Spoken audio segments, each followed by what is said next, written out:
ದೇವೇಗೌಡರು ಕುಟುಂಬಕ್ಕೆ ಖರೀದಿ ಮಾಡ್ತೀನಿ ಅಂತ ಹೇಳಿಲ್ಲ ನಾನು ಹೇಳ್ರಿ ಇಲ್ಲಿ ಯಾರನ್ನ ದೇವೇಗೌಡರು ಕುಟುಂಬಕ್ಕೆ ಖರೀದಿ ಮಾಡೋಕ್ಕೆ ಕೆಪಾಸಿಟಿ ಶಕ್ತಿ ಇದೆಯಾ? ಶಕ್ತಿ ನಾನು ಕೇಳ್ರಿ, ನಿಮ್ಮದು ಮಾತಿಗೆ ಉತ್ತರ ಕೊಡ್ತಾ ಇರೋದು. ಈಗ ದೇವೇಗೌಡರು ಕುಟುಂಬಕ್ಕೆ ಖರೀದಿ ಮಾಡೋದು ಯಾವುದನ್ನ ಶಕ್ತಿ, ಯಾರಿಗಾನ ಶಕ್ತಿ ಇದೆಯಾ? ಯಾರಿಗಾನ ಶಕ್ತಿ ಇದೆಯಾ? ನಾನು ಕುಮಾರಸ್ವಾಮಿ ಅವರು ಮುಸಲ್ಮಾನ್ ಮತದಾರರನ್ನು ದುಡ್ಡು ಕೊಟ್ಟು ಕೊಂಡ್ಕೊಳಕ್ಕೆ ಕೊಟ್ಟಿದ್ದು. ಆ ಹಿನ್ನೆಲೆಯಲ್ಲಿ ಹೇಳಿರೋದು ನಾನು. ದೇವೇಗೌಡರು ಕುಟುಂಬಕ್ಕೆ ಯಾರನ್ನ ಖರೀದಿ ಮಾಡೋ ಶಕ್ತಿ ಇದೆಯಾ? ಯಾರಿಗಾನ ಈ ರಾಜ್ಯದಲ್ಲಿ ಶಕ್ತಿ ಇದೆಯಾ? ಸಾಧ್ಯನಾ ಅದು? ಇಲ್ಲ, ನಾನು ಹೇಳ್ತಾ ಇರೋದು, ನಾನು ಹೇಳಿದ್ದೀನಿ. ಯಾವ ಹಿನ್ನೆಲೆಯಲ್ಲಿ ಹೇಳಿದೆ ನಾನು? ಕುಮಾರಸ್ವಾಮಿ ಅವರು ಮುಸಲ್ಮಾನ್, ಅವರೇ ಮುಸಲ್ಮಾನ್ ಓಟ್ ಬೇಡ ಅಂದರು. ನಾನು ಮುಸಲ್ಮಾನ್ ಅಂತಾವ್ ಬರಬೇಡಿ, ನಾನು ನಿಮ್ತಾವ್ ಬರಲ್ಲ, ನಿಮ್ಮ ಮತ ಬೇಕಾಗಿಲ್ಲ ಅಂದರು. ಈಗ ಚುನಾವಣೆ ಬಂದಿದೆ ಅಂತ ಹೇಳ್ಬಿಟ್ಟು ನೀವು ಮುಸಲ್ಮಾನ ದುಡ್ಡು ಕೊಟ್ಟು ಕೊಂಡ್ಕೊಳಕ್ಕೆ ಕೊಟ್ಟಿದ್ದೀರಾ. ನೋಡಿರ್ಬೋದು, ಸೋಷಿಯಲ್ ಮೀಡಿಯಾದಲ್ಲಿ ವೈರಲ್ ಆಗ್ತಾಯಿದೆ. 2,000 ರೂಪಾಯಿ ಕೊಟ್ಟು ಏನೋ ಜಾನಿಮಾಜ್ ಅಂತೀವಿ, ನಾವು ಪ್ರೇಯರ್ ಮಾಡ್ತೀವಲ್ಲ, ನಮಾಜ್ ಮಾಡ್ತೀವಲ್ಲ, ಅದಕ್ಕೆ ಜಾನಿಮಾಜ್ ಅಂತೀವಿ.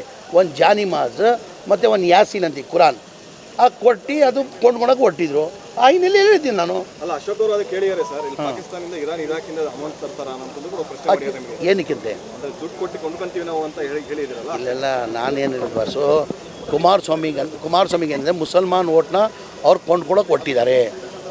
ನಾವು ಅದಕ್ಕೆ ಬಿಕಾವಾಗಲ್ಲ.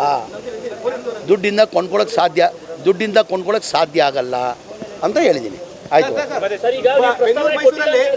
ಹೈವೇಲಿ ಬಸ್ ಓಡಿಸ್ಕೊಂಡಿದ್ದವ್ರನ್ನ ಇವಾಗ ಸಚಿವ ಮಾಡಿರೋದು ದೇವೇಗೌಡರು ಅಂತ ಕುಟುಂಬದ ಬಗ್ಗೆ ಮಾತಾಡ್ತಾರೆ ಅಂತ ಸುರೇಶ್ ಗೌಡ ಹೇಳಿದ್ದಾರೆ.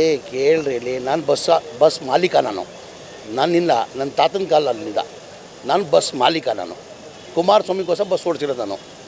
ಇದೇ ಕುಮಾರಸ್ವಾಮಿಗೆ ಮುಖ್ಯಮಂತ್ರಿ ಮಾಡೋಕ್ಕೆ ರಾಜ್ಪಾಲ್ ಹೋಗಿದ್ರಲ್ಲ, MLA ಕರ್ಕೊಂಡು ಹೋಗುವಾಗ ನಾನು ಬಸ್ ಓಡಿಸ್ಕೊಂಡು ಹೋಗಿದ್ದು.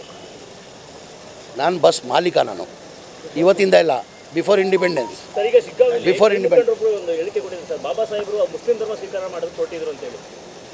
ಯಾರು ಅದು ನನಗೆ ಇದು ರೈಟ್ ನ್ಯೂಸ್.